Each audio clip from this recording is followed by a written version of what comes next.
So, my dear Nordic friends,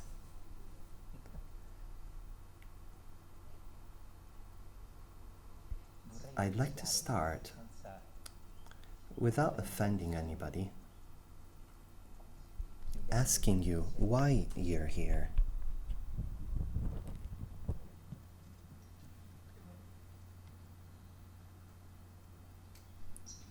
I hope it's not here to follow who's speaking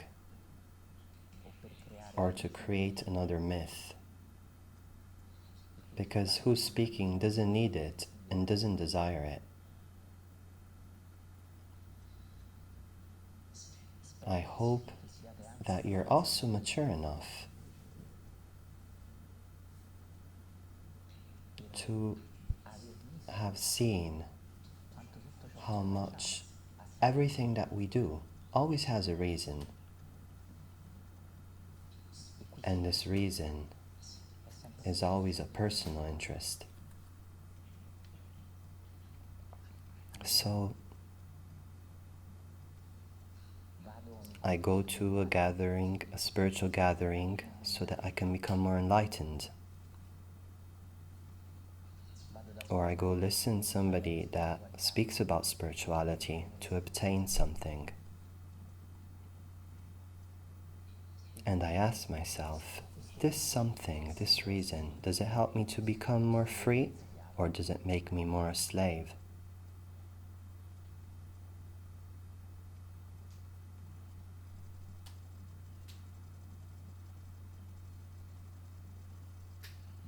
Bombarded by a fake spirituality, supermarket spirituality, bombarded to attract this, to obtain this other thing, from the illusion of having to fulfill your desire, maybe repeating like a robot mantras every day to become rich or to have a Ferrari.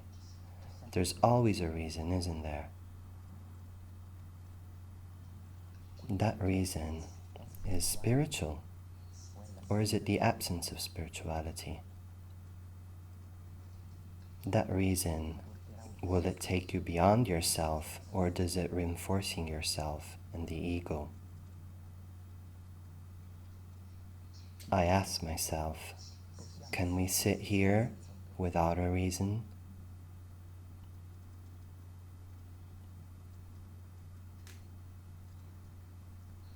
The absence of this reason is stupidity, like a society that is full of fears tells us. Or is it the presence of somebody who doesn't need anything, or like Gibran would say, that is enough to itself?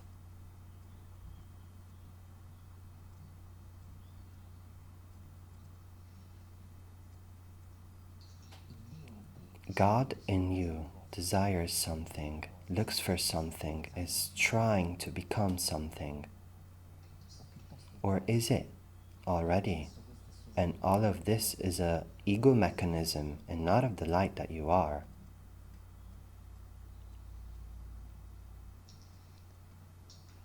Who's speaking doesn't want to convince you of something. You've already been convinced of too many things. Who speaks wants to really help you without pushing, to free yourself of the need to convince yourself of something, because all the reasons are in the head. And when you're here with a reason, you're here with your head. If it ever happened to you to watch a sunrise and really see the beauty in it, in that moment there was no reason, isn't it? Or listening this beautiful music that we just listened to. You don't listen to it with a reason. What I mean is beauty takes away the mind and all its reasons and whys. I don't want to convince you of this, because convincing you is another piece of information, and you have enough information. And the new consciousness that is emerging, that more and more people are emerging that don't have a reason or have less reasons. In that absence of a reason, there is a huge freedom that is emerging.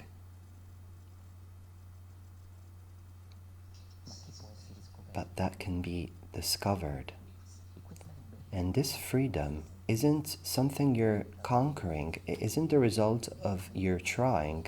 It's not the fulfilling of your reason. It just appears when all this effort falls and when all the need to become different from who you are is transcended without fighting.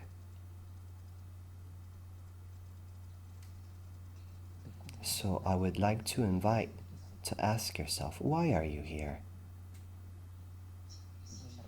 I think that it's Celentano that sings a song, or one of the classic Italian singers that sings a song, there's always a reason. Is it that for you or not? Because if there's always a reason, there's always the mind and the ego. If you have a child, or if any of you live with children near, you have noticed that the child is always interested in what he can have or she can have and worried about what they can't have. Have you noticed that? And so today's spirituality is transformed into something that tells you that spirituality will help you obtain what you want. When spirituality is going beyond desires, isn't it? When I have a child, I don't kick him because he wants sweeties. I know that when he grows, he's going to stop to live for sweeties. Well, at the moment, almost all the people that have incarnated on earth, even in an old body, they're children. And they live attached to the desires. And this brings something else. In math, we would draw a little arrow. Happiness is obtaining what I desire, and unhappiness is not obtaining what I desire. If this was true, and it isn't, the root of happiness would be desire. Do you see with your eyes, or are you just fascinated by who's speaking? So when I have a child, I know that it's good for him to desire or her toys and sweeties, but I know that when he grows up, he will transform that into a house and a car, which is what is currently happening on earth, and that's why there's so much pain. Don't you think? What do I know? I know, and I see it from pedagogy, that when a child is growing up, he is not more fixed with obtaining, but he starts to be able to give.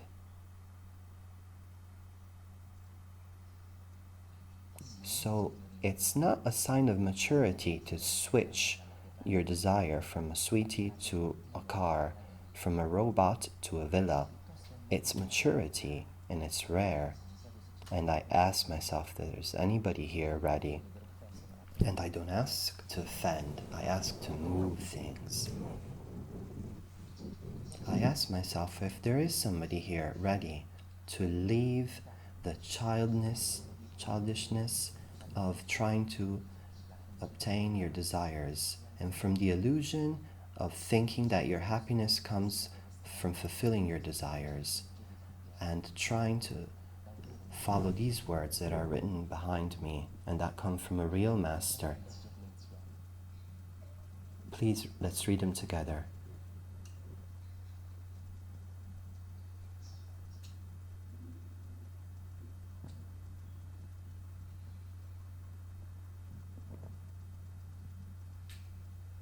Your spiritual realization is the biggest service you could offer the world. This being extraordinary, the great Father Ballester introduced me to him when I was really young. Look at these words. with attention, not to believe in them. You don't need this.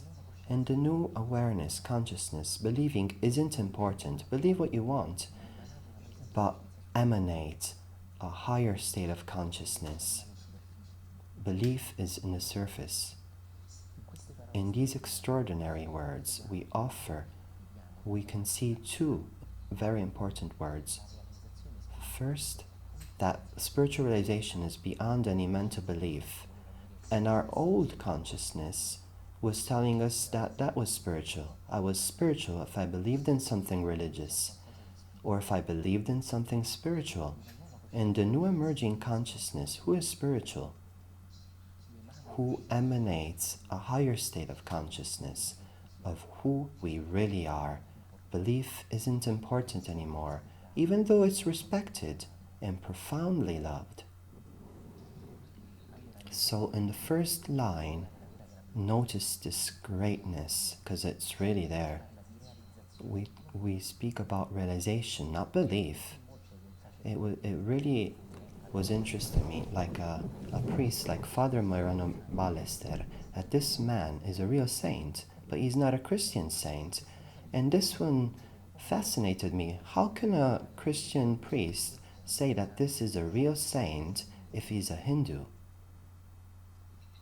Well, I think that a lot of us would be impressed. But when I was a young man, it would put me into a crisis because I didn't see how religion and spirituality could be something different. Often, religion that has taken a mind asks you to believe into something. Spirituality asks you, who are you really? How much awareness do you have of who you are? Do you just believe some things? Do you know some things? Or have you realized them? All of it, all that is not realized, we won't take with us when we leave this world. It will stay underground. So it's an illusion. And in these words, we can read another beautiful thing, service. No child can offer a service. A child just wants you to bring him so he can have fun, so he can have his villa, his Ferrari, his big tit girlfriend, and where he can have all of the things that he wants. And supermarket spirituality will tell you you can realize your desires. But a child can't offer anything to others because most of the things that he says, if you see it, is I.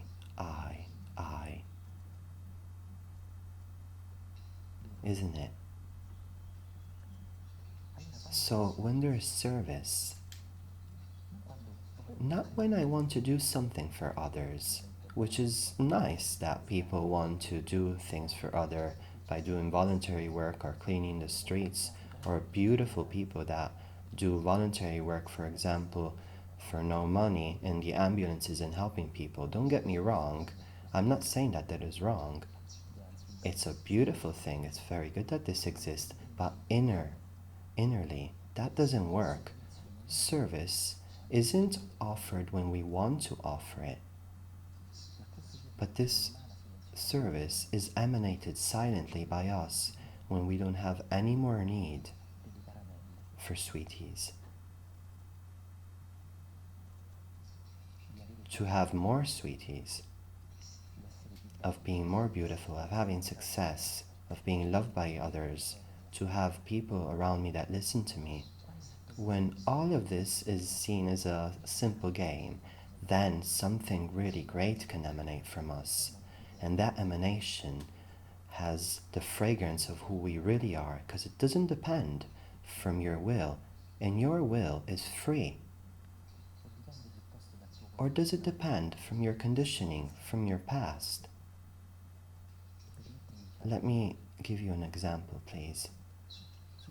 Suppose that a relative of mine died in a big fire, okay? Or that I, when I was young, really got a bad burn So I will not want to walk near fire, and I won't love candles that are lit. Are you awake? Don't be addressed in a chair. Are you here? So if I got burned, I will not want a fire next to me. I will not want candles. Well, in this simple example, what do I see? That my wanting is limited and conditioned by my past. And it's not in the present, but it's conditioned for my past experiences.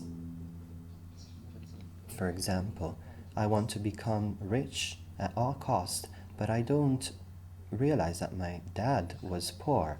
He had difficulty to get to the end of the month, buy me books for school. So I develop a will to become rich, but that richness is in abundance. Do you see the difference? Because it's a reaction to my past.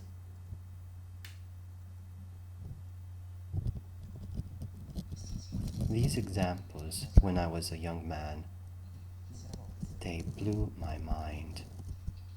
And I invite you to find examples where you desire something and where your desire isn't linked to your past. What I mean, if in this moment you remembered nothing, not even in your depth about your past, could you desire something for the future?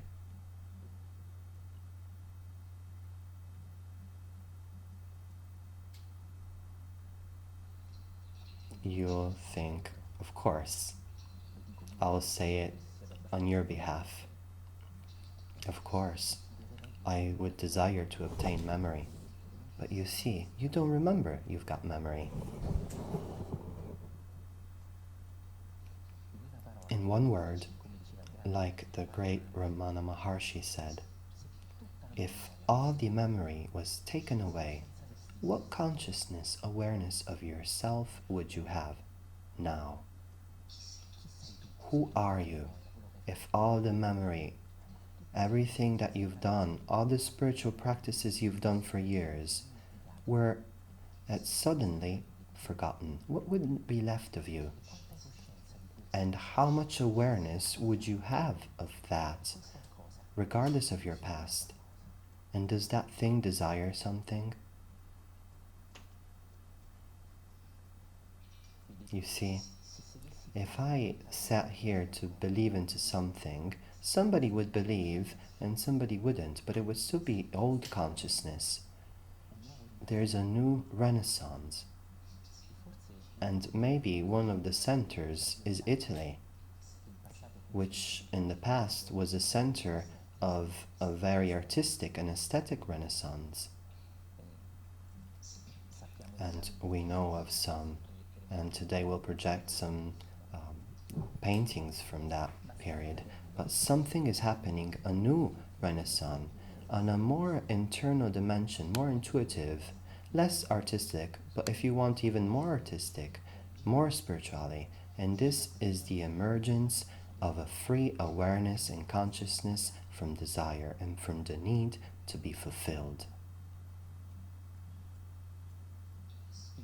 In this renaissance, more and more people will go around emanating a higher state of consciousness in silence, without putting any bombs, will change the world, and it is already changing the world.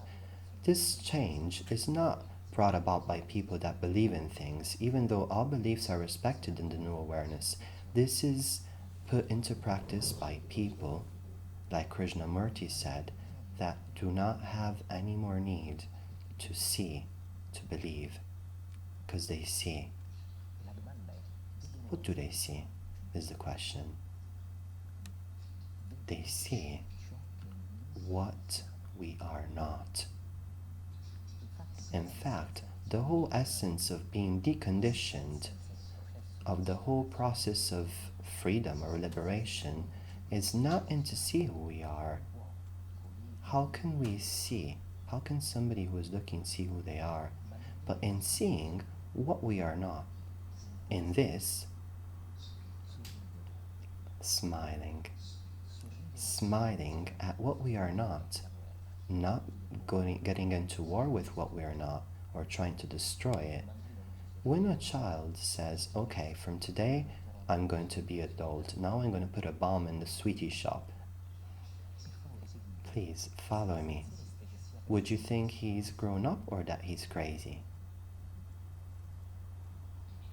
Obviously, the need to put a bomb in the sweetie shop is a symptom of a lack of maturity, a real lack. What do you think?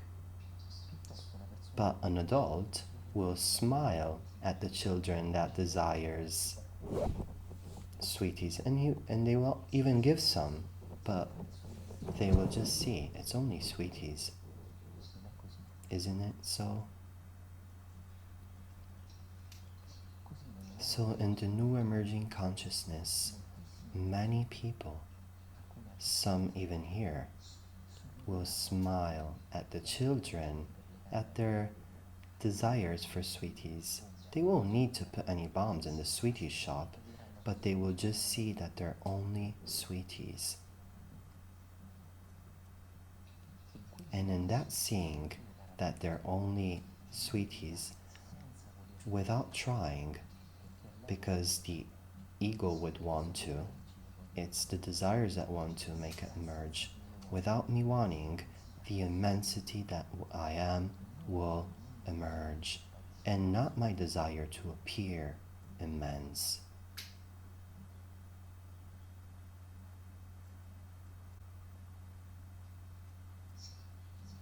If now I told you the secret to attract money, you would immediately be very aware. It's maybe because you still need some sweeties.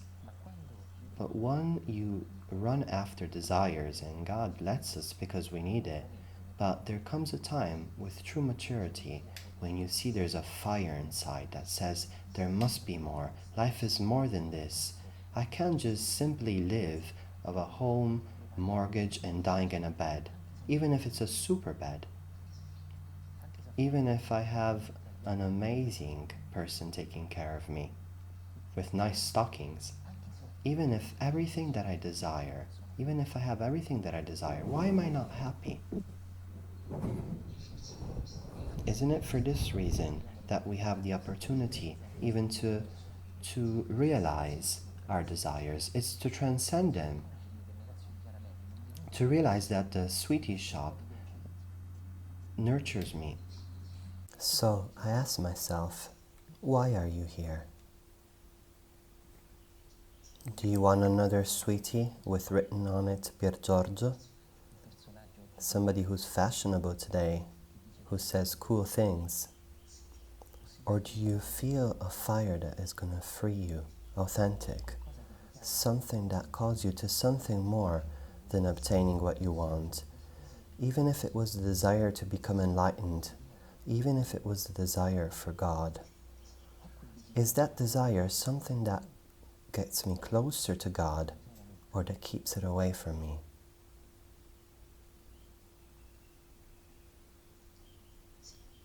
If I ask myself these questions and you're not asking yourself, in the best case you're going to be fascinated from me. It has to be born within you.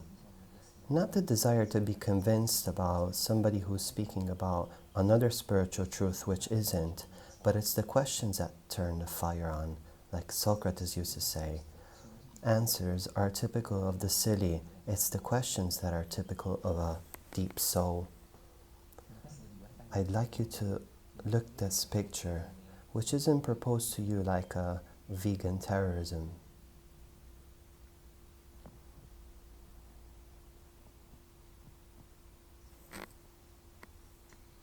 When I was young, I was 4 years an extremist vegan. And this picture, I'd like to propose to you. It's an intensive farming. Do you see it? Because I want to ask you something.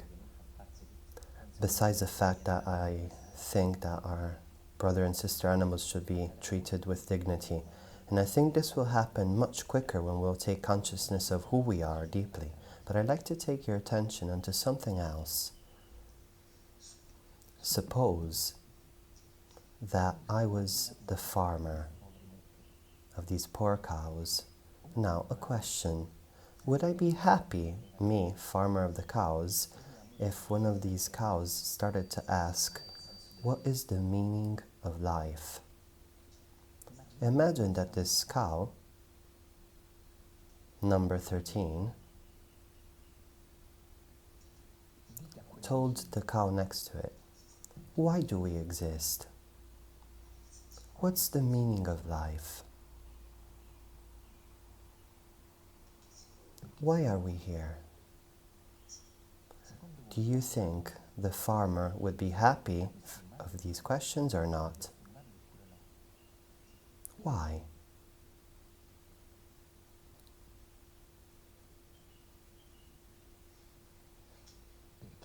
Because being close to an awakening the cow, it would become less efficient, not more efficient.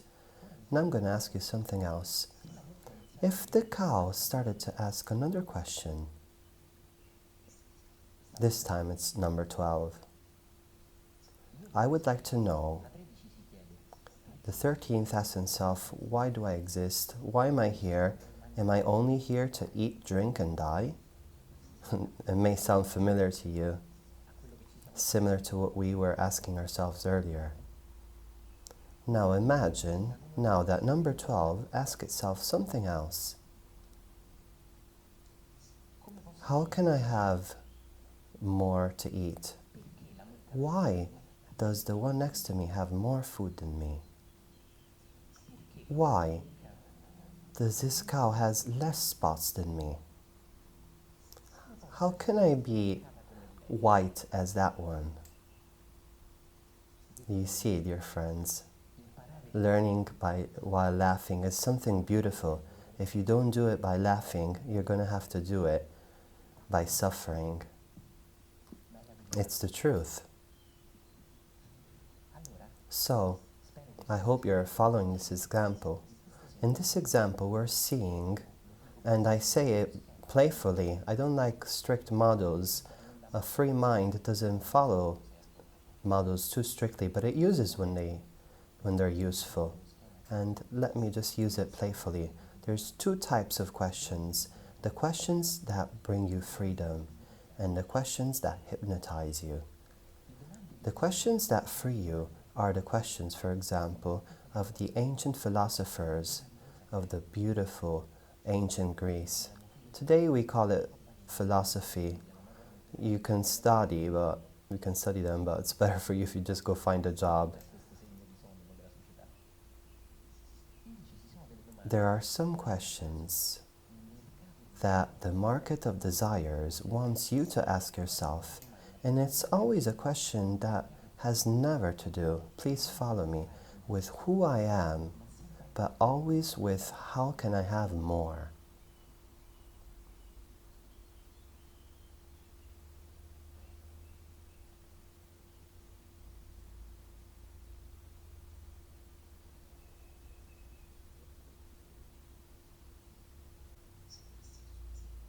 Are you a dress on a chair? Are you here?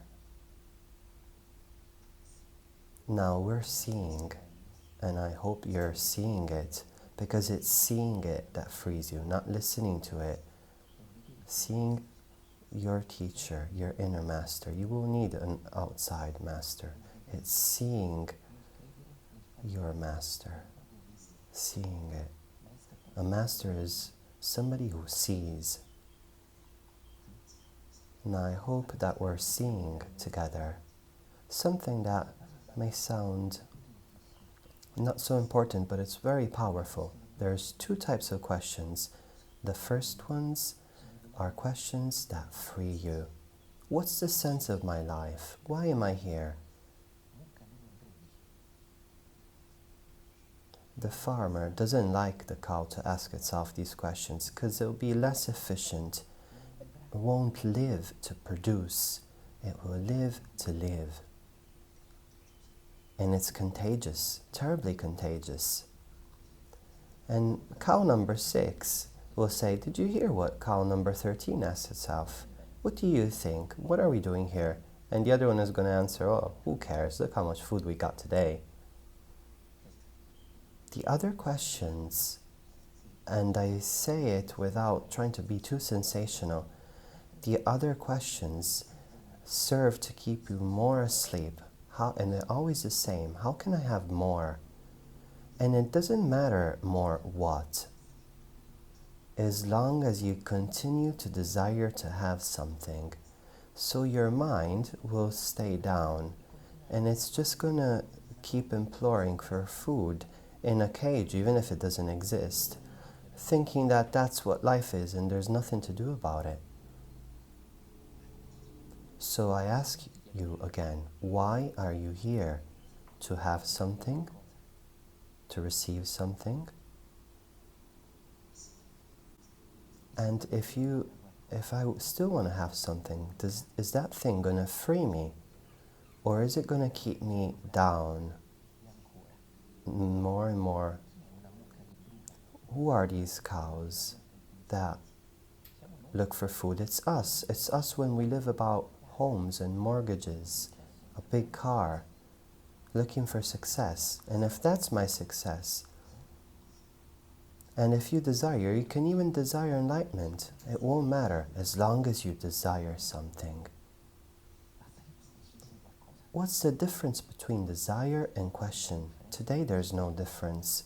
Socrates and Plato told us there was a difference.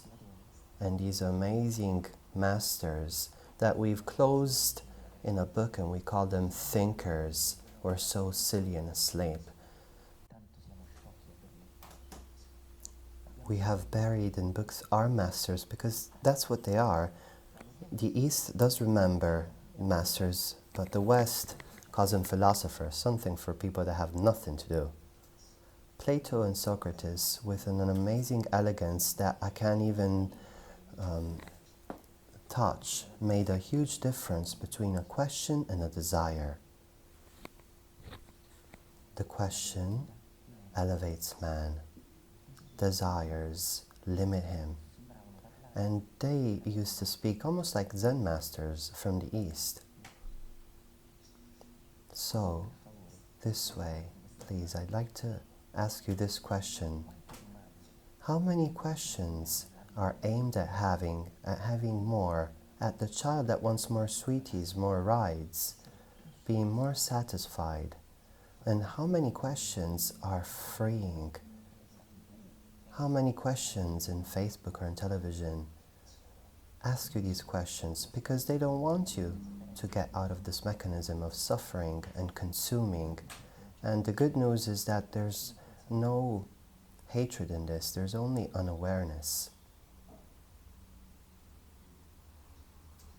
I ask you to look at this image.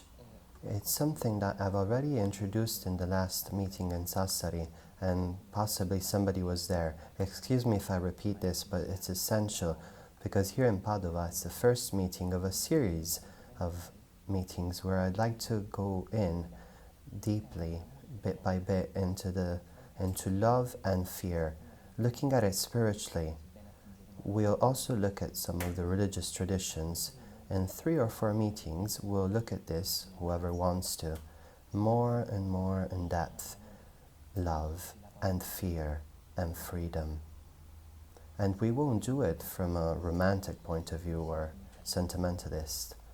We will do it from a spiritual point of view, hoping that you intend spiritual for what it means. This coin is a coin that existed much before Jesus in China. Look at it carefully. Its peculiarity is being square inside and round on the outside. There was also a practical reason to be like this. It was easier to make because they would put it on a stick, on a square stick. Like Father Ballister says, you can look up on Father Google all of this. I won't explain all the details. But there was also another hidden meaning. Many of us practice Chinese martial arts, Tai Chi, Wing Chun, the martial arts that come from Taoism. And there's a beautiful saying in martial arts. Look at this coin while you listen to this, please. Square inside, round outside. Has many meanings. One of them is solid inside and soft outside. But there's also other meanings, and we'll see them slowly. At some point in these ancient esoteric traditions, these messages have been lost. So when you put the coin in your pocket, it won't ruin it, it won't hurt. But there's another meaning of the roundness, and you know very well, roundness, spherical, the absence of corners represents infinity, continuity. There's no point. Roundness represents the divine world, the world beyond material, the square, not a geometric figure. It represents a certain stability of material life. So in ancient China, which was extremely esoteric and wise, the coin, what's the coin? The coin is a symbol of what? Of exchange, isn't it? Before these coins, these were among the first coins in the current history of humanity. Think, one of the first ones ever to appear. Before, there was just exchange. I give you something and you give me something else. But in the beginning, economy was very simple. It wasn't like today. Economy was, I give you a coin, some coins, and you give me something else. It was almost the essence of exchange. We can only exchange with a link, and if we're not isolated, from which it was important to develop transport, which often were by sea, and from which the more important civilizations were also closer, and the less developed were more inside land. So the coin starts to become, with time, is a form of exchange. And if there's some student of economy or economist, I understand it's very simple. But in this exchange, having this coin, this set of coins, I had to remember something strange. Square inside, round outside. Now, listen, look at this other image. I've been in Beijing 5 times. I went to do some kung fu and get a bit hit from masters, from esoteric traditions, very particular masters. And can you please lower the light? This is a temple that I visited many times in Beijing, and it's the Temple of the Sky. And in Beijing, if somebody of you has been in Beijing or will go to Beijing, this will be one of the first things you'll be taken to see, and it's beautiful. But why am I showing you? I don't want to be a tourist guide, but I'd like you to notice that this temple had a very strong message. It represented the place where emperors going in will be speaking to God for people, not for themselves. For people, not for themselves. What does it mean? Service. Isn't it true? The emperor didn't go in and asked for wives with bigger tits or can I have a golden Ferrari. No, the emperor would go in there to speak symbolically with the above, with the roundity, to offer a service to the people. And this is also very dear to the ancient Egyptians. They knew that the pharaoh had to be somebody who was initiated spiritually, not just a politician. He had to be initiated to the esoteric truths to serve better, not to do his own business. So dear ancient China, probably more ancient than what official history tells us, and also in the ancient Egyptians, which also probably have different root from what history tells us, there was some kind of knowledge that the person that would lead the people had to have a deeper link with mystery, with the divine. don't make it too technical, but what's the peculiarity of this temple? Please lower the lights, thank you. We haven't found some pictures that were done very well. They were only mass production, but if you look on Father Google, you'll find the base of this temple is square.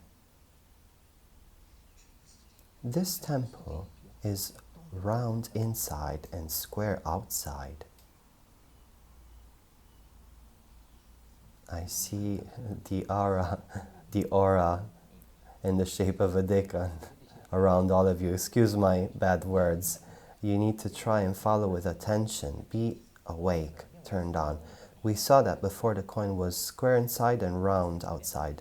Now we're seeing that the temple, where the emperor went to offer a service, is, because it still exists, and maybe it was, because it's only now being photographed and losing its esoteric meaning, round inside and square outside. Why?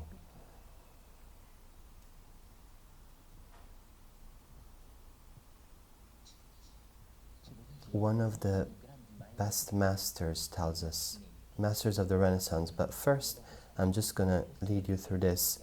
The people that are passionate about pyramids found an incredible ratio between the base of the pyramids and pi. And pi, as we know, is related to roundness, to a circle. I won't be too long, otherwise the people that look for sensations will light up. But the relationship between round and square is mysteriously present in a perfection in pyramids. And so it seems, as you know, I use it carefully, that the relationship between circle and squares was almost obsessive in the evolved civilizations of the past. And I've mentioned two, but I could mention many others, Maya, Aztec, and I've only mentioned Chinese and Egyptians. For many, and I agree with many of them, but they stop a little bit with their depth. One person that studied them was called Vitruvio, and he was an architect that was loved by Leonardo da Vinci, and he said that man had some dimensions, harmonic dimensions, universal, but Leonardo saw even more than Vitruvio, probably. Can we lower the lights a bit, please? So, please look at this image. It's an image, dear friends, that mysteriously is behind in the €1 coin. And it's mystery like in the €1 coin is now the Chinese coin, because there's both the square and the round. But Leonardo proposes this to us in a higher octave. The coin is square inside and round outside. The temple, and I'll just open up parenthesis with pyramids, but you can find much more besides pyramids on esoterical architecture on Father Google. Like great Father Ballersa says, be curious. The temple and the pyramids, in some way, they are round inside and square outside. It's always clear the thing. Inside, square or round, outside, square, round. What's inside and what's outside here?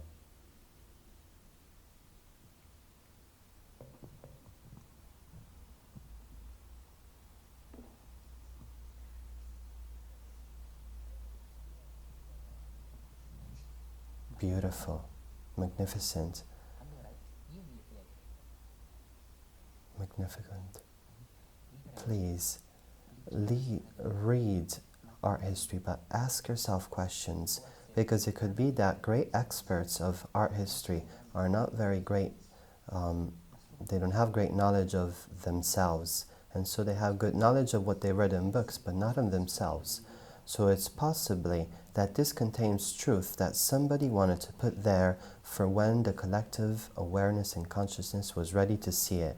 At the time of Leonardo, saying something that was vaguely spiritual without going through church would mean they would make Leonardo sausages in the square, barbecue, roasted Leonardo, Inquisition.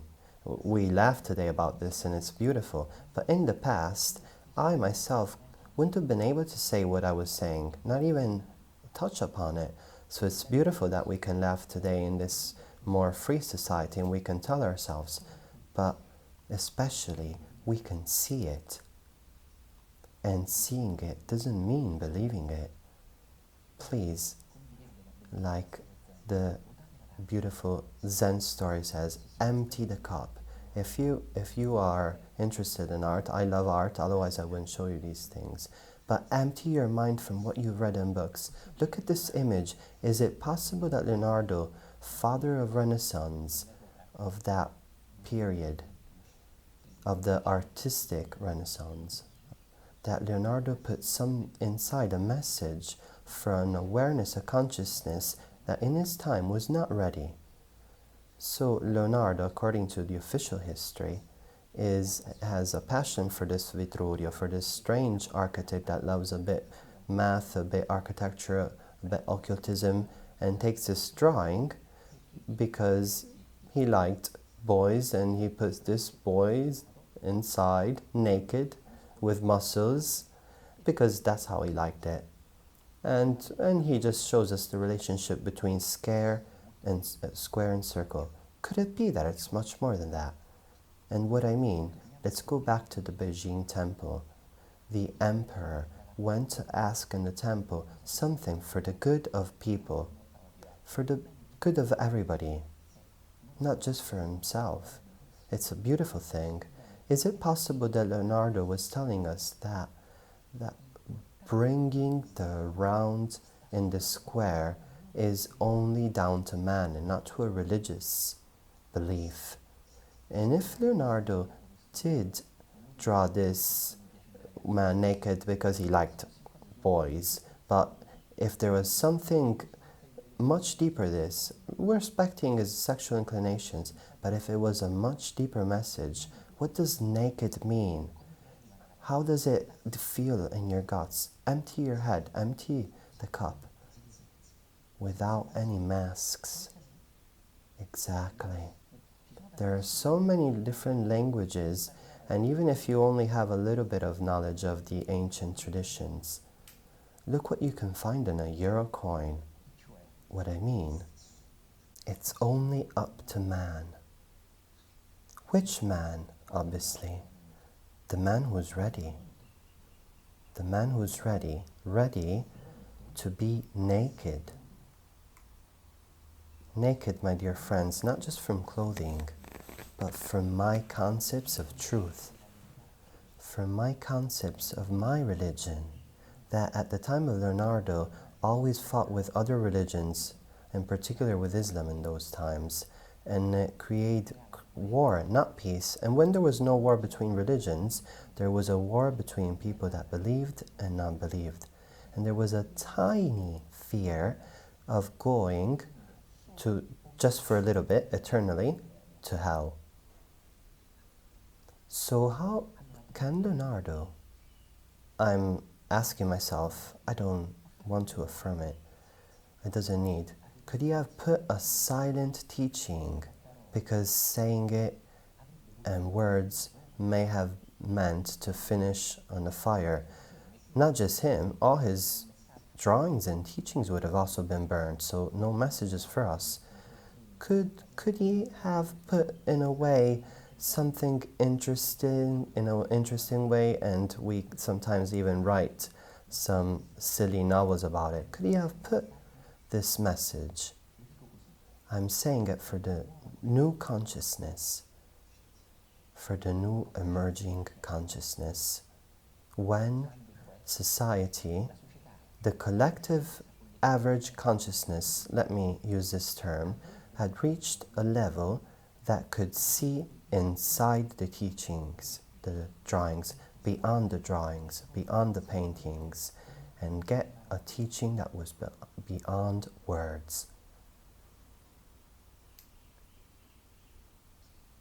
I ask you, is it possible that it's for this reason that we keep artwork for centuries in museums, not just to teach art history from an aesthetic point of view. They won't use it for long.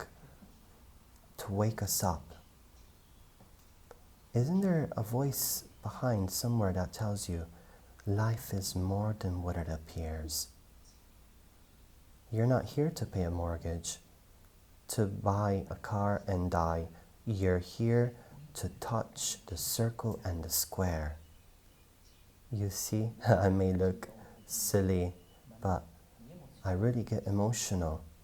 It almost feels like having Leonardo in front that is telling us something that he couldn't have said clearly in that time where everything was not allowed with inquisition and burning. I want to let you notice two things. Please lower the lights. Thank you. Man with closed legs and open arms touches the square. The man with the open legs and open arms touches the circle, but it's not exactly true. Why? Leonardo lets him touch the circle in a specific point. I'm tall inside, but not outside.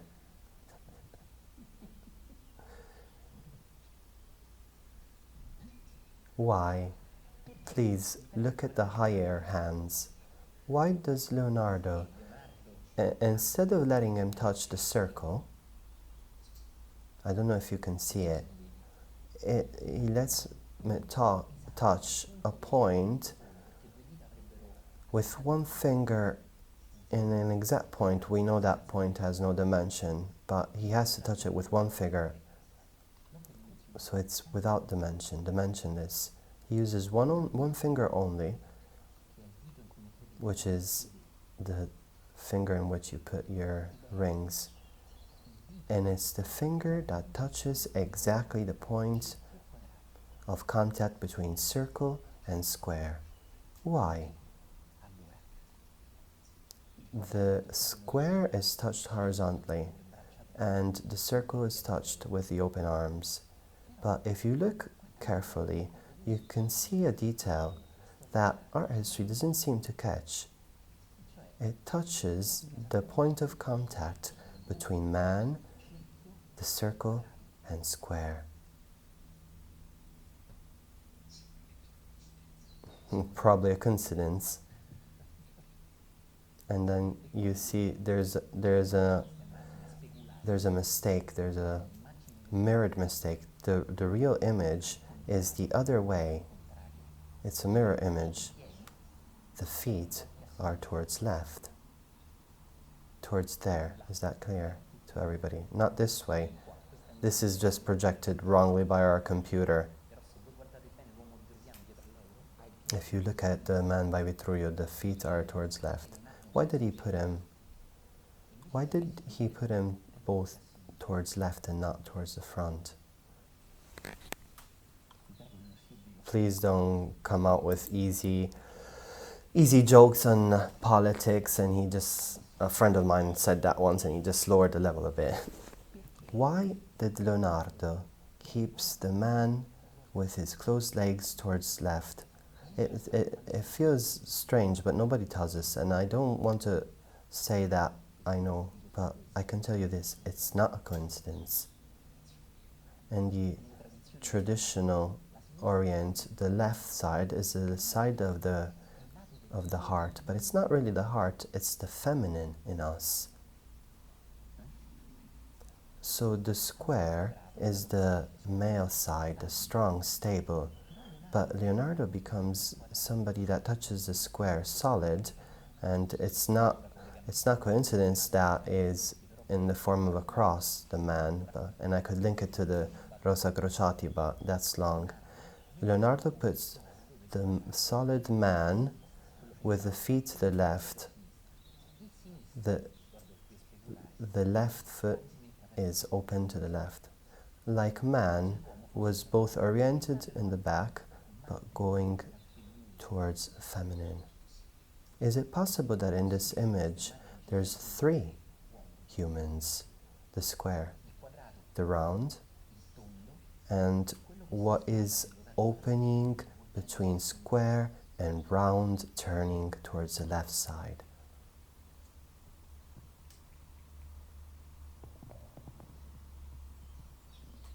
And I ask myself, furthermore, if I look at this image, and you need to think that in the time in which Leonardo drew it, it's revolutionary.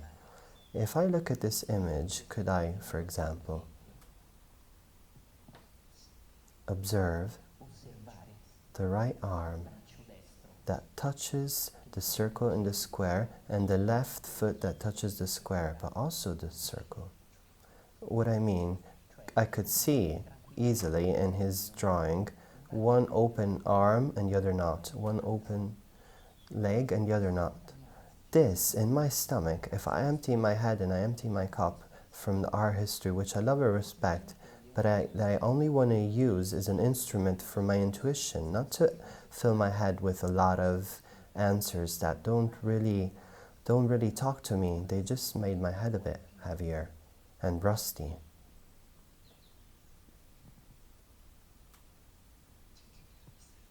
We could stay 8 hours on the Vitruvian Man. I just want to show you in these 2 minutes, in this video.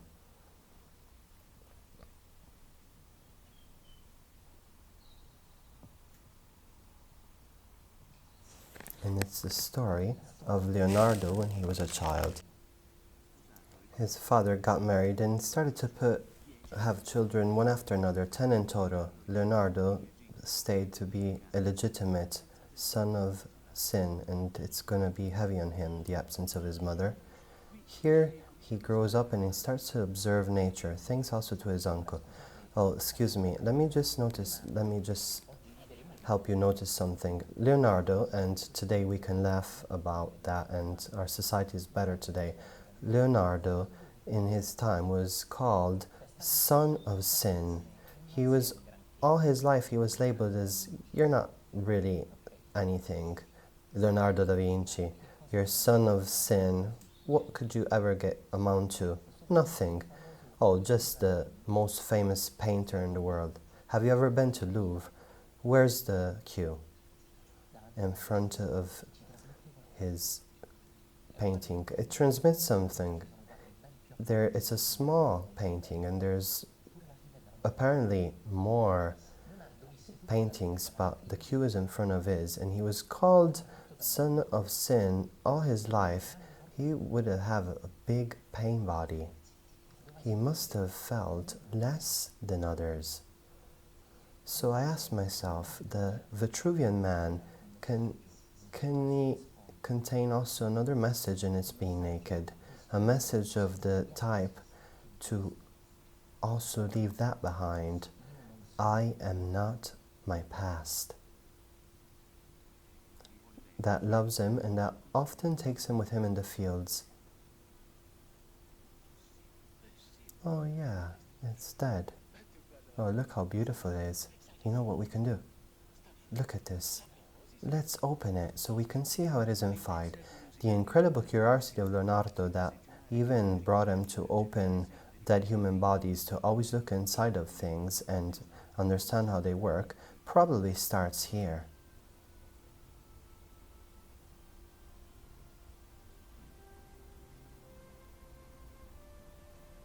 Water attracts him with its strength, with all its movements. He's going to spend a lot of time studying water fluxes and inventing systems to channel it and use it, and to also understand the laws that govern it. I believe that in this Vitruvian Man, there's much more than what we're told. And even if it's a very old drawing, I believe that it can be the symbol of the new emerging consciousness. We have shown you this very, very short video that you can find much longer videos and read books. We always say that, as long as they're good books and that nurture curiosity. Leonardo had an uncle that had an uncle that told him to open things to see how they were inside, not just how they appeared. So we can say that his big strength are the questions, not the answers. The questions that cow number 13, that brings a little bit of difficulty to the farming, because those questions are not good to ask. They were so not good to ask that in his time, that all of this was hidden. But we're hiding it, but you just need to be able to read it, to find it. You need to read beyond appearances. Here, there's nobody that wants to give you a meaning. You've got enough meanings. I'm just inviting you to look at this image in silence for a couple of minutes. I pray you to receive it the same way the great Father Ballester told me when I was a child. Sit inside of a painting and receive it in silence. It will tell you more than what all the other books tell you about it. Art lets you use your intuition, not just understand. I please ask you to straighten your back in the chair. Close your eyes for a moment. Lower the lights, please.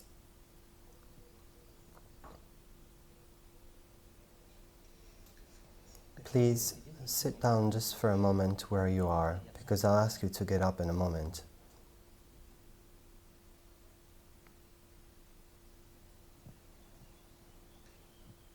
Press. Come here.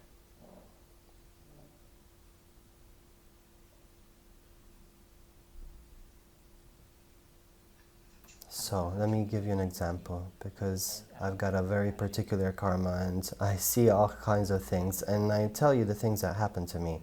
I practice the tradition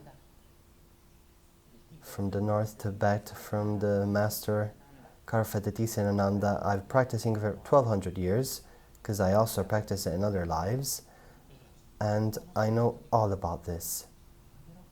But then I look eyes into the eyes of somebody else and I'm all like, where is Ananda? Where is it? Where's my technique? It's in my mind.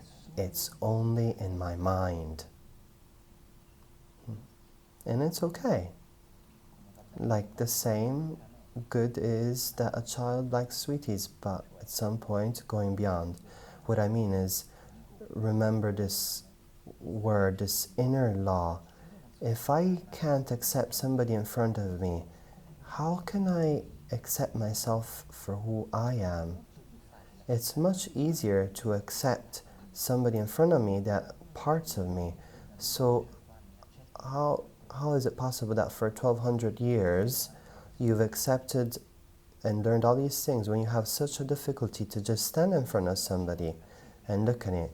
And this brings us to a very different between spirituality and religion. Spirituality is only an instrument. You don't have to believe it. You just need to use it.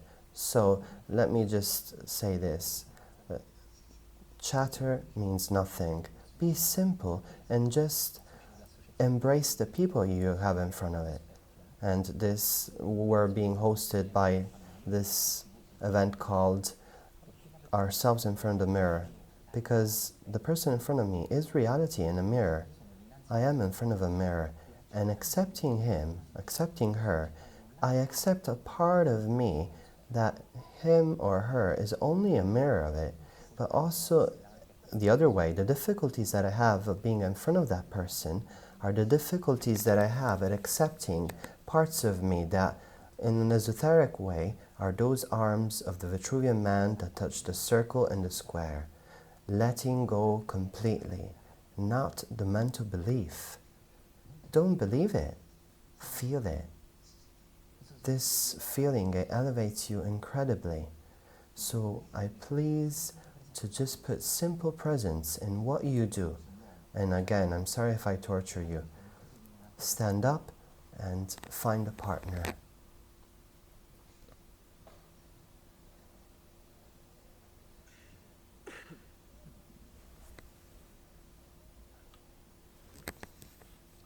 look around you with calm, because often a part of me that's a bit embarrassed says, oh, there's nobody around, I'd really like to do it, but just look around, take your time.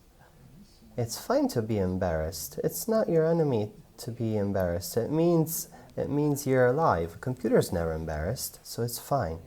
Hands and within hands, close your eyes. Even if telling ourselves is not enough, telling ourselves helps. Internally, tell yourself that you accept this present moment the way it is and not the way you would like it.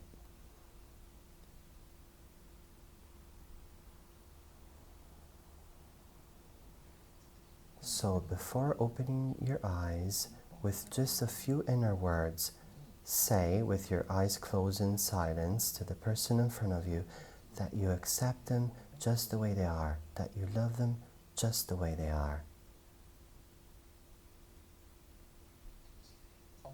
Open your eyes, looking into each other's eyes. Simple presence.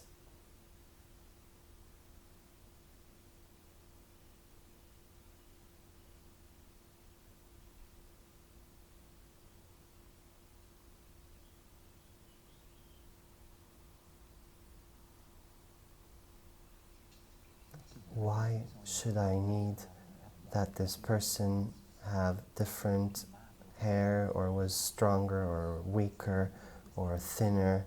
You can laugh about this. Why can it be perfect just the way they are?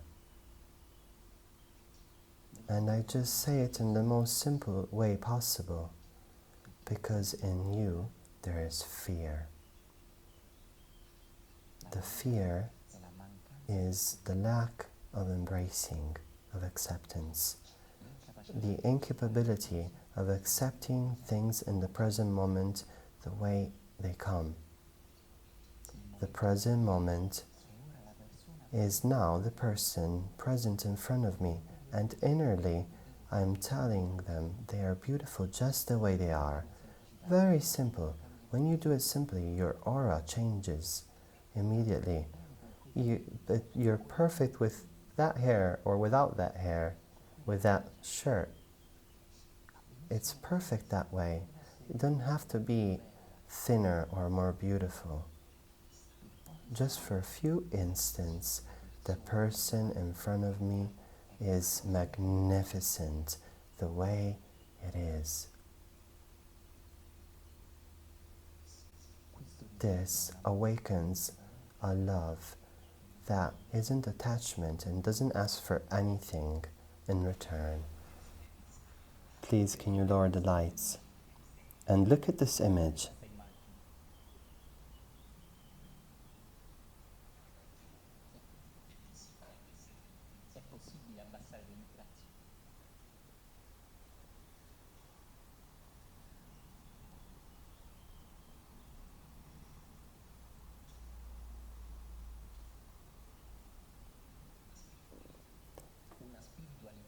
A spirituality of a little bit of immature children, which I've got nothing against, but you'll see as growing it will change. This spirituality looks at appearance a lot and really lives about appearances. It confuses the change of appearance with the change of consciousness. In reality, it's only like a person that changes clothes, house, car, girlfriend, but they don't change. We're speaking, and it's not just me speaking about, I just let all these ancient teachings vibrate through me.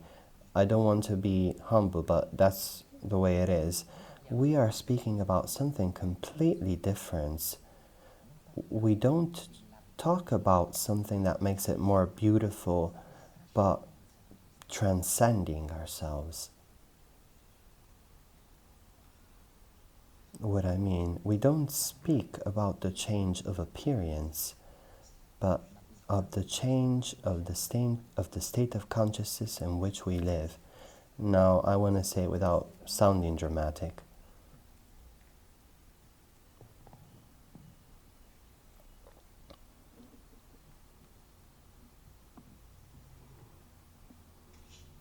Krishnamurti, this incredible being that I love a lot, says that the essence of all spirituality is simply transcendence, disappearing of the I.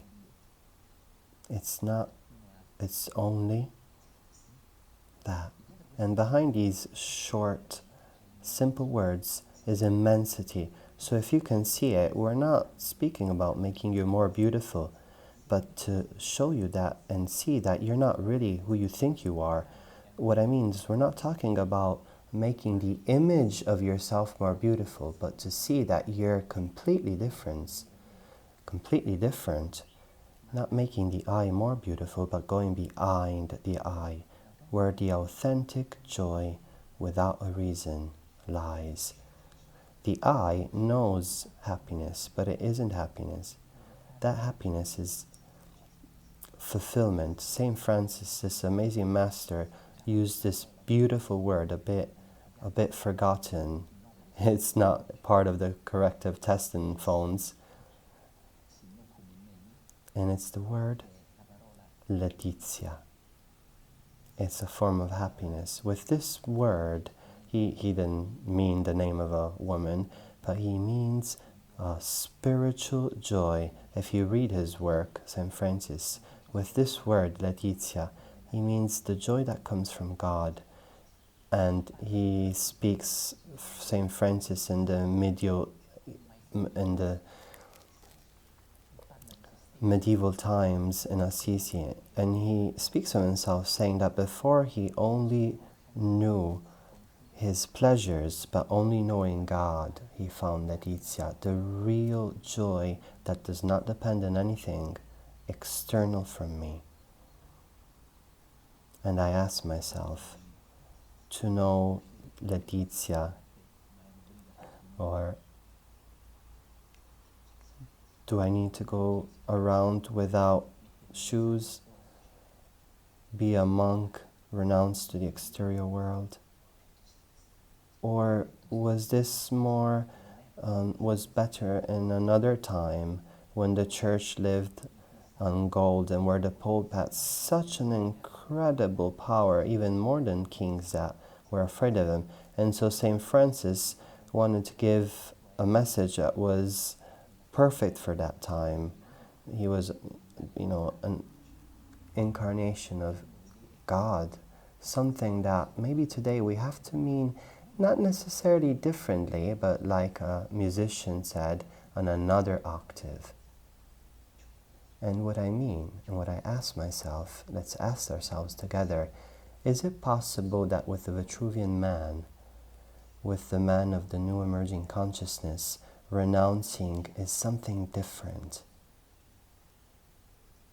And what I mean is renouncing not having a home, not having clothes, not being able to drive a nice car, or is it more in the new emerging consciousness to renounce attachment to these things when I can be free to live externally all these things?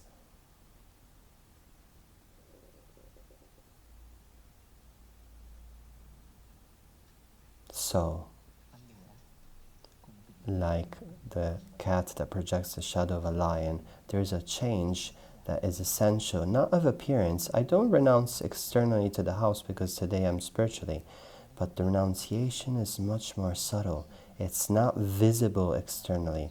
It's a vibration that emanates from inside. And if it was this, the teaching that was hidden in the more occult part, esoteric part of all the authentic spiritual traditions, the external renunciation is almost easy. The internal renunciation requires an amazing level of consciousness, awareness. And I ask myself, isn't it this the root of fear?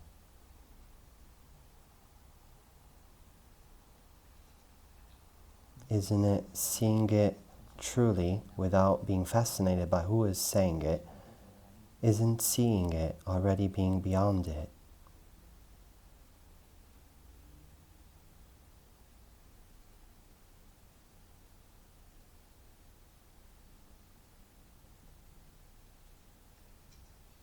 let me please repeat this. Letizia, which isn't a pretty woman, but it's a state that doesn't depend from what happens outside of me.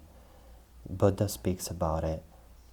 And also Assisi's Buddha, who is San Francesco, Saint Francis, talks about it. They use different languages. Krishna speaks of it in the Bhagavad Gita, and the incredible Master of Masters and the Gospel speaks about it. Is it possible that the essence of all traditions is, and that is the taking out spirituality from inside of religion,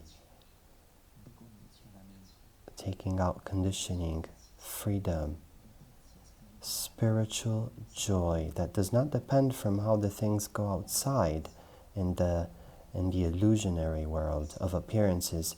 And if it's truly this way, is there something we need to do? Is there an external change that I have to manifest to others? Or is it something much more immensely courageous? Am I ready to see that courage isn't only the one that gives you world records, like going up mountains, or it's something much bigger? Freedom from fear. Freedom from needing to become something before feeling myself worthy of infinite love.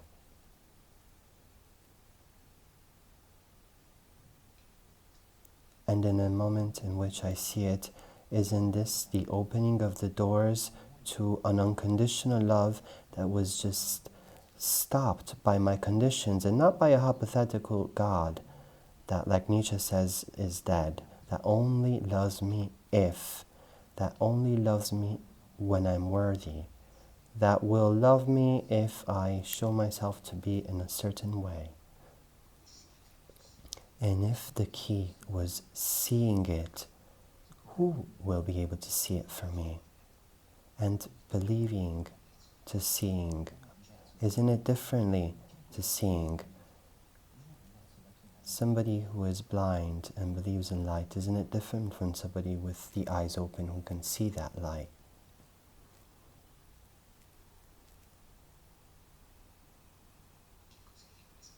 What is that pushes me to be better, to be loved? What is that pushes religions to tell us that we need to be in a certain way before gaining access to paradise or love or nirvana? And if it was the fear of humans rather than reality? So isn't seeing the master, and isn't the master just putting it in practice? So master and mastering is one thing, and time is part of the illusion, and the time in which between life and life I tell myself that I'm getting better so that I can put into a later time what is already now. Krishnamurti asks, is time generated by fear? Not the time that is signaled by your watch, but the inner time in which I elude myself of needing to be somebody better, in which I think that I need to be something different. In the MPA we call it toxic shame.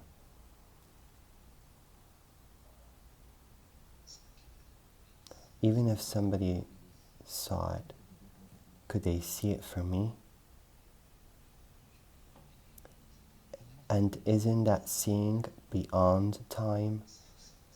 And if this was enlightenment,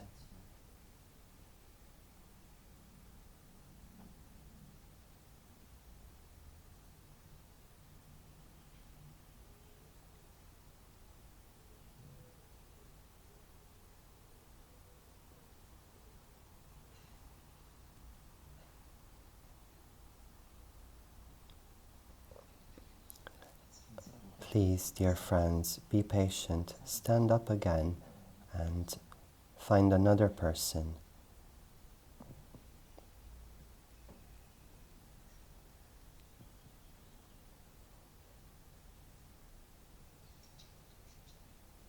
The light DJ, please turn on the lights.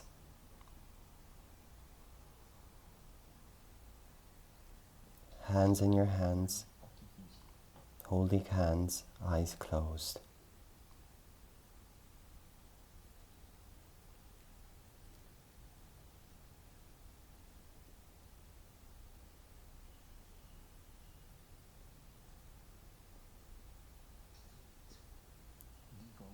I say to every sound, every noise, every single thing that touches my perception now, that it's fine the way it is, that I wouldn't want it different from how it arrives.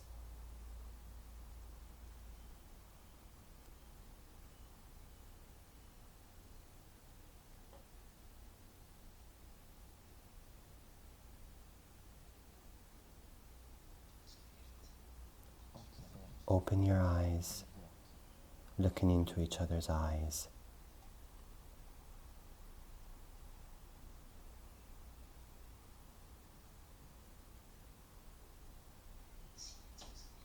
Silently, I tell the person with a few inner words that they're magnificent the way they are, that they don't need to be special, exceptional, they don't need to conquer my respect and my love.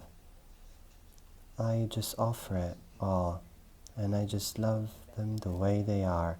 Having in front of me is beautiful. It doesn't have to be different from the way they are. If this is more than an exotic exercise and you get a profound understanding, offer it to him, to her, to them, is offering it to myself.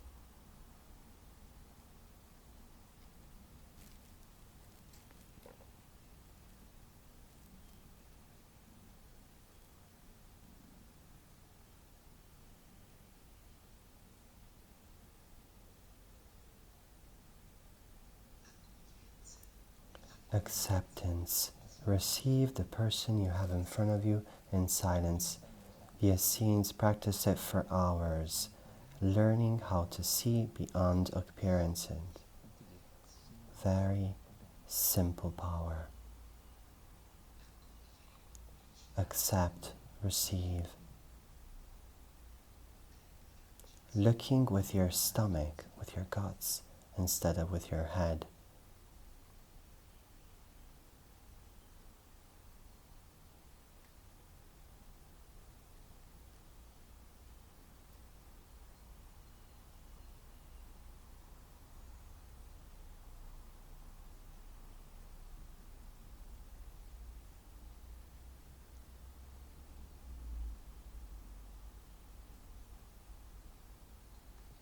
With a few words, tell the person, if it comes to you, that they're perfect the way they are, they're beautiful the way they are. And with your heart, hug them.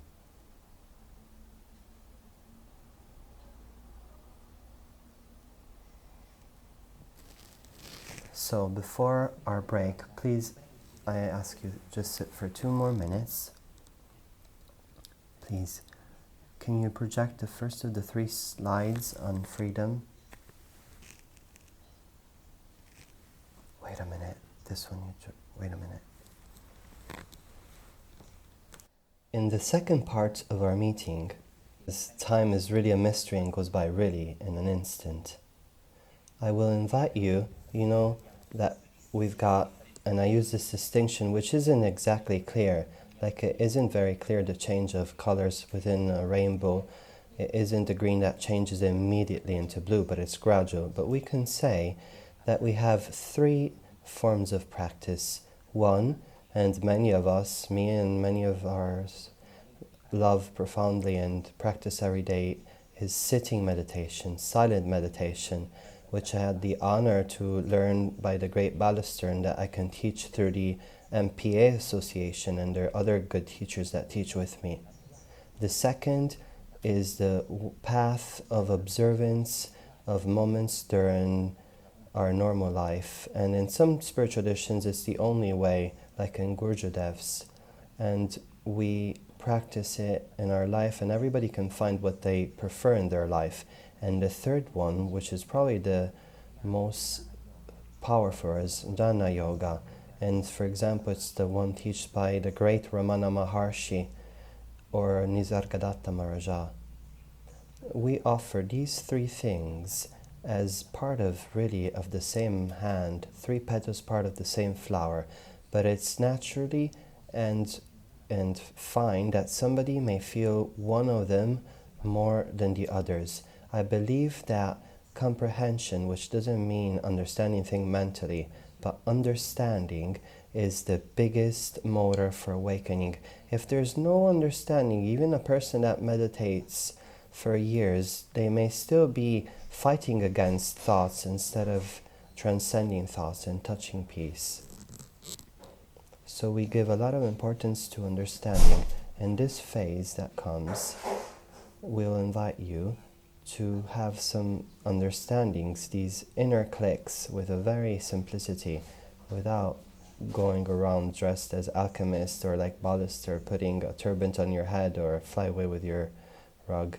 What I mean, you can finally be dressed with the clothes of your time, but emanating a higher state of consciousness, which is a real initiated who's humble and doesn't need to do shows, which is typical of ego and a child, spiritually speaking. The first question, because we love questions more than answers, the questions activate intuition, the answers are more like caps. And notice that in this society there's a big conditioning, and instead of giving a child answers before they ask themselves a question, before they ask themselves, like cow number 13, what is the meaning of my life? It already has baptism and communion. So before the child starts to ask, what exists beyond appearances? Already there's God. And what happens when it grows up? They won't care, because they've already had the answer before they pose the question. There was more importance to the answer than to the question. And the old consciousness, it's the answer that's important. And the new consciousness, we have to take the caps of the answers off and really get in contact with that sacred curiosity, which is in the vibrant question, like we saw in Leonardo da Vinci, his great curiosity. So I pray that you can start from this simple question. I always ask to turn the lights off.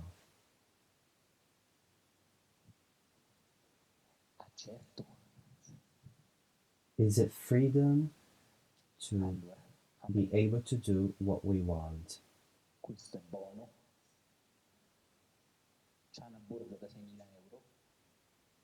He's good looking, he's got a 6,000-euro bag, he's got a car of 180,000 euros, he even has a private jet, and even a friend is good looking. That's a mess. Society tells us that this is a person who's arrived. That's how we say in Rome. You could add an R if you're from another part of Italy. Please turn the lights on.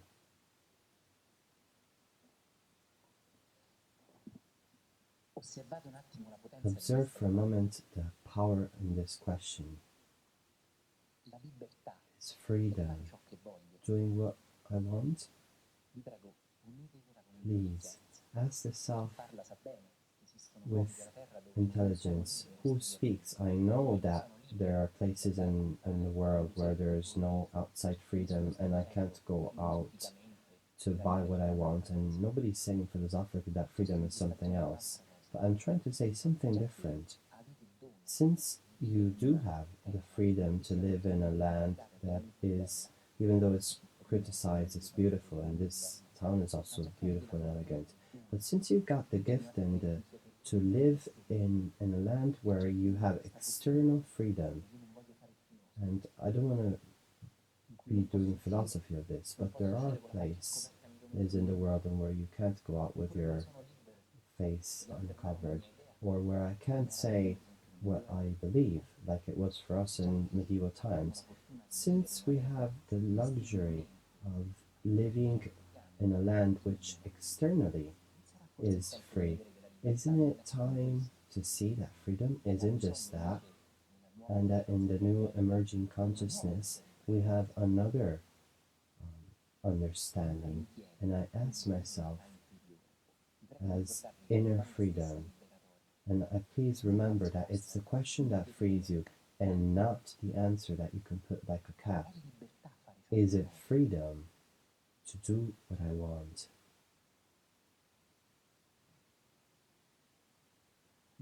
Notice that in this question, there's no alluding to the state of consciousness with which I do something, and a child who's free with a spray to spray on a wall would feel free. Even if what I'm going to tell you may seem absurd, if these questions are profoundly interiorized, they will take you to a state of grace, like Christians say, of flowing with life, instead of pushing and forward. The questions, not the answers. What is freedom? Empty the cup. Forget about philosophy. I let go. And really, what do I feel as freedom? And I ask myself this question: doing what I want, is that free from my past or not?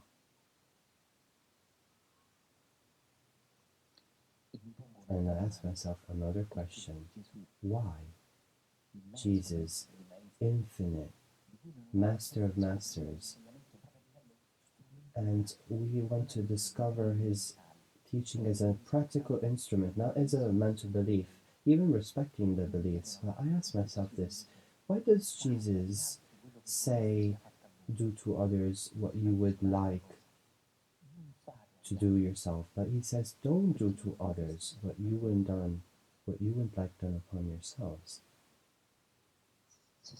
Maybe he made a mistake.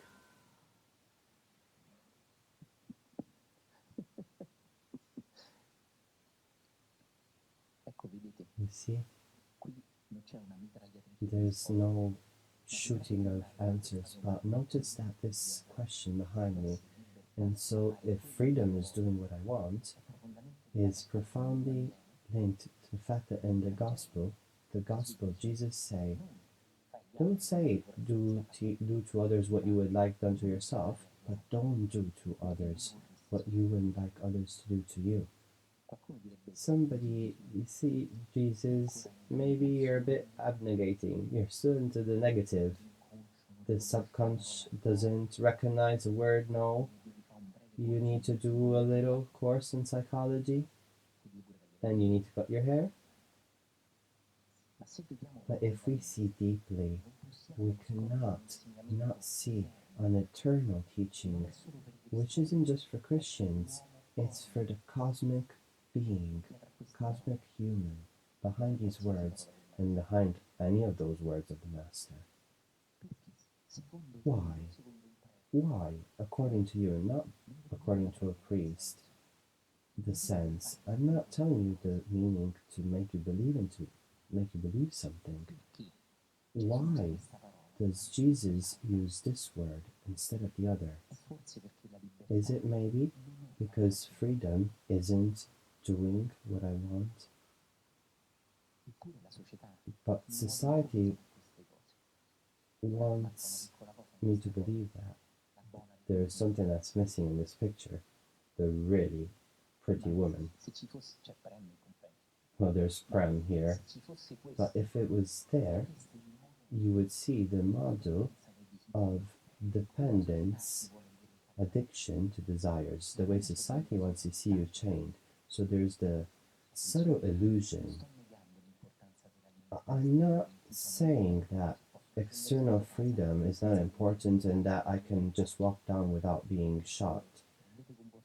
Take it with good meaning. I am conscious that that some people don't have this freedom. But I want to let you be conscious that the fact that being free externally doesn't mean being free internally. And if you do have the gift to live in a land that is free externally, maybe it is time to dedicate yourself to inner freedom and not having the illusion that because you've got external freedom and you can do what you want, you're free. And when I see, this is just a little intuition. If you don't see it, you will see it when you die. And when you leave the body, you'll see how little you were free when you had the illusion of living free, just because you thought you could do what you wanted. So, seize this. Seize that freedom isn't doing what I want, respecting where external freedom isn't present. But who sees that in a society where I can dress red, where I can go where I want, I can buy rice, I can go to the cinema. For us, it's obvious. For other people, it's not, and we shouldn't give it for granted. But in this society where I do have this freedom to put a skirt, to go to the cinema, to say that I don't like a politician, in this society, who sees that this isn't enough? Without trying to destroy society, without putting bombs, without falling into another belief or philosophical belief that has been hypnotizing us for centuries, being happy with just having a mental truth that doesn't lead us out of the cage. But like cow number 12, it just lets us desire having more hay so that we can eat more in this prison. Well, what will be offered to you in the second part, and I'm speaking like a director, will have to do with this. But I pray that during the pause, during the break, ask yourself truly, can we be free when we do what we want? And if it's not possible, and if that wasn't possible, is it possible that there's a completely different freedom that our masters of all traditions have always spoken about, and that we just labeled as a belief? I believe in it or I don't. And isn't this understanding that generates maturity, non-attachment, love? And isn't love without labels, without philosophy, without beliefs, the jump beyond fear, that doesn't fight it, doesn't even want to destroy it, because it doesn't have fear of having fear? Isn't this the freeing love that nobody can give you, but the masters have always lovingly indicated to us?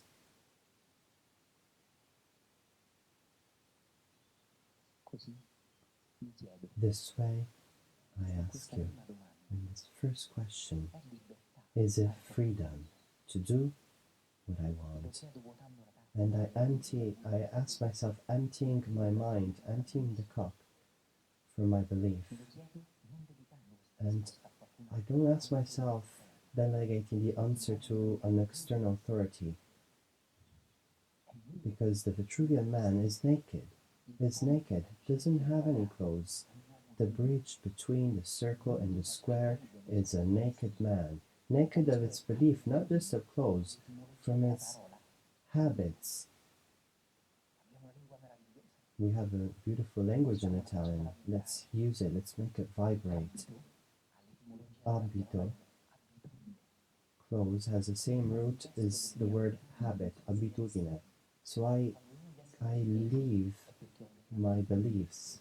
If I dress myself as a Chinese, it's because I'm conditioned, and it's not because I'm dressed as a Chinese. So the Vitruvian man, with an extreme and beautiful elegance, touches the point of contact between the circle and the square, and is free from all dresses, inner and out, from all clothing.